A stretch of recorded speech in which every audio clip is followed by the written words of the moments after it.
morning students. Welcome back to English class. May God smile on you and take good care of you today. Wishing you a good day. Children, do you like reading short story? Definitely.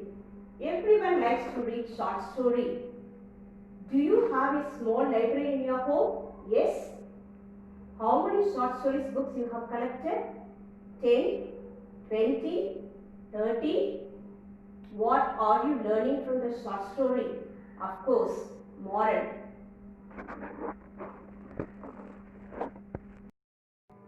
Today, we are going to learn Unit 4, poem The Ant and the Cricket, adapted from Aesop's Fables.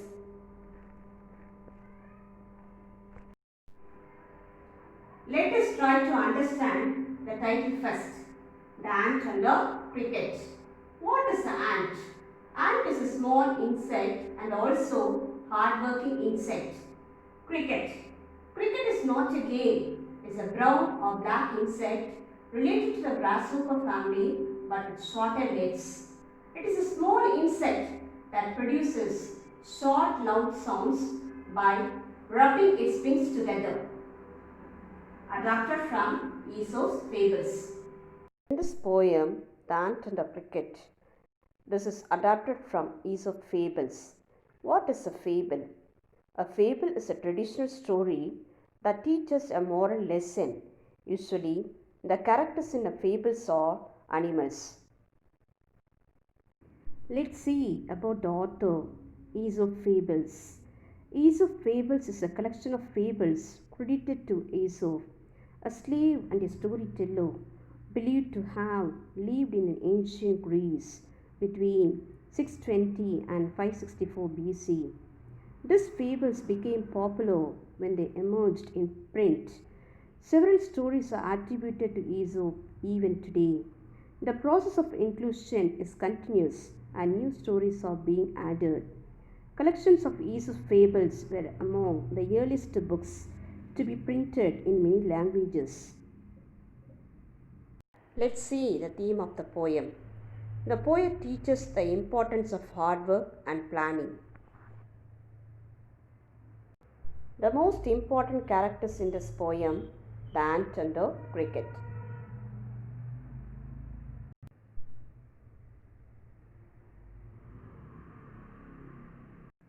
Before we get into the explanation of poem and poetic device, I will read the poem. Listen carefully. The Ant and the Cricket, adapted from Aesop's Fables.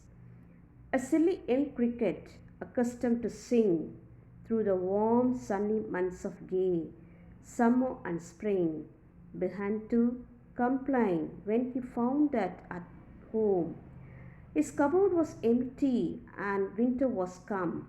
Not a crumb to be found on the snow-covered ground. Not a flower could he see, not a leaf on a tree. Oh, what will become, says Cricket, of me? At last by starvation and famine, made bold, all dripping with wet and all trembling with cold, away he set off to a miserly ant, to see if to keep him alive he would grant him shelter from rain and a mouthful of grain. He wished only to borrow, he had repaid tomorrow. If not, he must die of starvation and sorrow.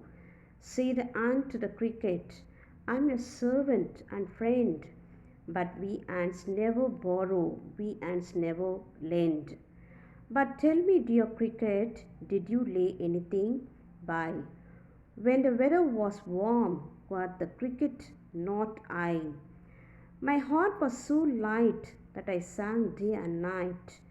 For all nature looked gay, for all nature looked gay. You sang, sir, you say. Go then, say the ants, and dance the winter away. Thus ending, he hastily lifted the wicket, and out of the door turned the poor little cricket. Folks call this a fable, I will warrant it true. Some crickets have 4 legs and some have 2. Adapted from Aesop's fables. Dear students, let's first learn hard words for better understanding. See the glossary. First one, accustomed to, be used to. Second one, gay, glad, joyful. Third, crumb, piece of bread. Fourth one, famine, extreme scarcity of food. Fifth one, miserly, hesitant to spend money. Sixth one, quoth, said old English usage used only in first and third person singular before the subject. Seventh one, hastily, hurriedly. Eighth one, warrant, guarantee, promise. Now, I will give you stanza-wise explanation for a better understanding. See the poem, The Ant and the Cricket. See the first stanza. A silly young cricket, accustomed to sing through the warm sunny months of gay summer and spring, began to complain when he found that at home his cupboard was empty and winter was come. Here, accustomed means be used to. I will explain now. Listen. A silly young cricket used to sing and dance during the warm, happy days of summer and spring. When winter came, he began to complain that there was nothing left in his cupboard at home. It was empty. See the second stanza. Not a crumb to be found on the snow-covered ground. Not a flower could he see. Not a leaf on a tree. Here, crumb means piece of bread. Listen the explanation. There was not a piece of bread to be found on the snow-covered ground. Not a flower could he see on any tree. It could also not see a leaf on any tree. Now, third stanza. Oh, what will become, says cricket, of me? At last by starvation and famine made bold, all dripping with wet and all trembling with cold, away he set off to a miserly ant, to see if to keep him alive he would grant. See the meanings, starvation and famine. Starvation means extreme hunger. Famine means extreme scarcity of food. Now I will give the explanation. Listen. It felt unhappy. He started worrying about itself. What will become of the cricket? Finally, the extreme hunger famine made him bold. It was dripping with wet and trembling with cold. It went to the ant to see if he could give anything to keep him alive. See the fourth stanza. Him shelter from rain and a mouthful of grain. He wished only to borrow, he had repaid tomorrow. Here, see the explanation. The cricket hoped that the ant would shelter him from rain and give him a mouthful of grain. He wished only to borrow from him and repay it the next day. See the fifth stanza. If not, he must die of starvation and sorrow, says the ant to the cricket. I'm your servant and friend, but we ant never borrow, we ant never lend. See the explanation.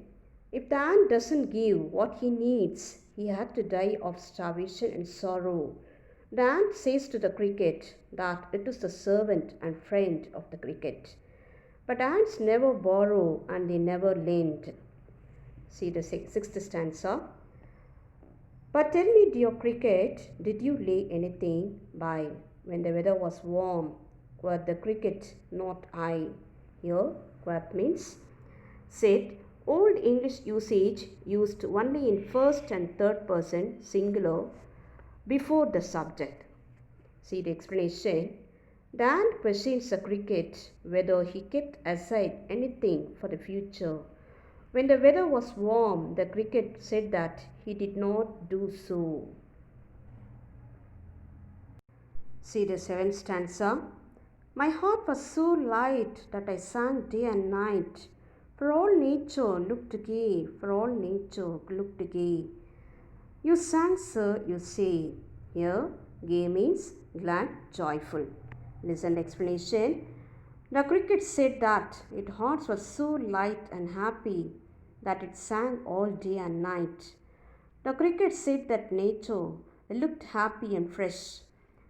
The ant gets angry. He asks the cricket whether he sang all day since nature looked happy. See the 8th stanza. Go then, says the ant, and dance the winter away. Thus ending, he hastily lifted the wicket, and out of the door turned the poor little cricket. Folks call this a fable. I will warrant it true. Some crickets have 4 legs and some have 2. Listen the explanation. The ant shouted the cricket, saying, Go and dance once again during the winter. Thus ending his talk, he hurriedly lifted the door and turned the poor little cricket. People call this a short story. I promise it's true. Some cricket have 4 legs and some have 2. Here, he means the human beings who are like the cricket waste the yearnings. Next, we are going to learn poetic devices. What is poetic devices? Poetic devices are actually the literary devices which are used to create rhythm and to increase a poem meanings or to intensify mood or feeling, right? In this poem also some poetic devices is there. I am going to discuss with you. See the first one, alliteration. Having stressed syllables with the same sound or sound group repeating at the beginning of 2 or more words. If not, he must die of starvation. See the poem. If not, he must die of starvation and sorrow, says the ant to the cricket. I am a servant. You can see the poem, second line and third line. Says, third line, servant. Starting letter, the starting letter should be the same. Yes, yes. So this is the alliteration. Says and servant is the alliteration. Next one, metaphor. The metaphor is a comparison between 2 unlike objects. But the word of comparison like or as is not used. Instead of stating that one thing is like another, the poet identifies one with the other. See the poem. Go then, says the ant, and dance the winter away.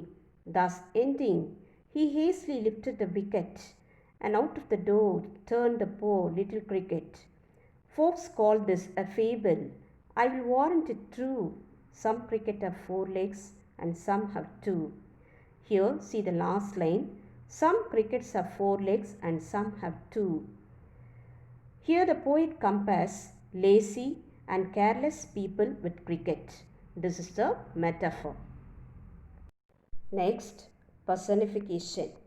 A non-human inanimate object, idea or animal is given human characteristics. Here, he used for the cricket, I used for the ant and the cricket. The ant and the cricket are personified as humans as they are talking and thinking like humans. Next, repetition is using a word, phrase or class a number of times with the purpose of emphasis or to provide unity to the poem. See the poem. If not, he must die of starvation and sorrow, says the ant to the cricket. I am your servant and friend, but we ants never borrow, we ants never lend. See the last 2 lines. Here, ants, repeated again and again. This is the repetition. Next, the rhyming words.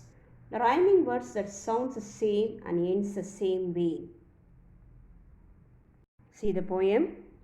A silly young cricket accustomed to sing through the warm, sunny months of gay summer and spring began to complain when he found that at home His cupboard was empty and winter was come. Not a crumb to be found on the snow-covered ground, not a flaw could he see, not a leaf on a tree. See the last part. Here, sing, spring, home, come. The last three sounds of the words are same, but the spelling is different. Come to the second stanza, last word, found, ground. The last three sounds of the words are same, but the spelling is different. Come to the last two lines, see, tree. The last two sounds of the words are same, but the spelling is different. This is the rhyming words.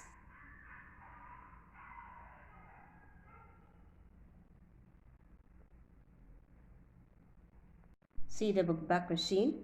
Based on your understanding of the poem, read the following lines and answer the questions given below.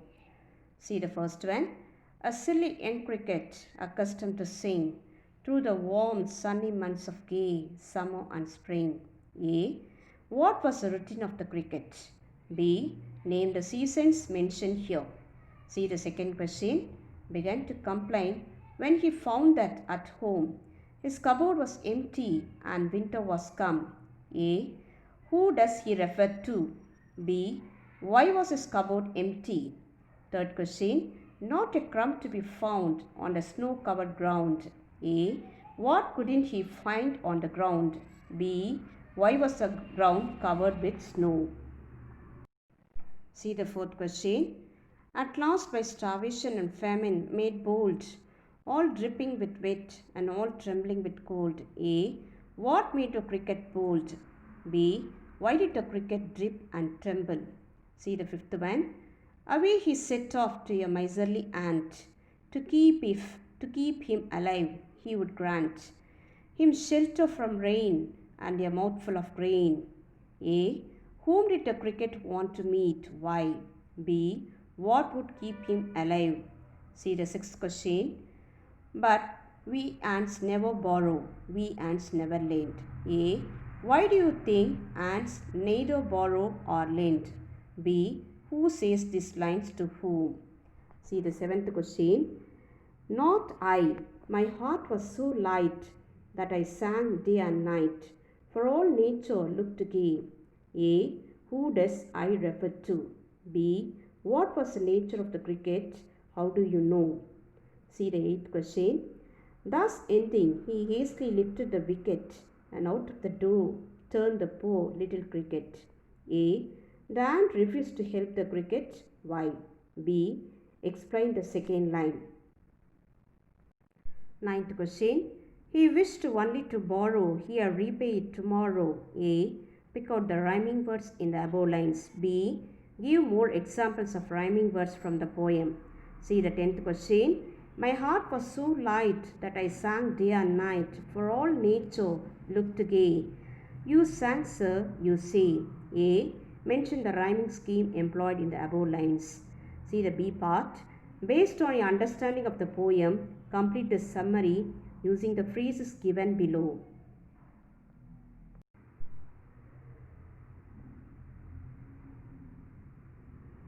See the C part. Answer each of the following questions in a paragraph of 120 to 150 words. First question. Some cricket have 4 legs and some have 2. Elucidate this statement from the poet's points of view. Second question. Compare and contrast the attitude of the ant and the cricket. Third. If given a chance, who would you want to be, the ant or the cricket? Justify your answer. Dear students, take your notebooks, find out answer for the appreciation questions, write down in your notebook and send it to your respective English teachers.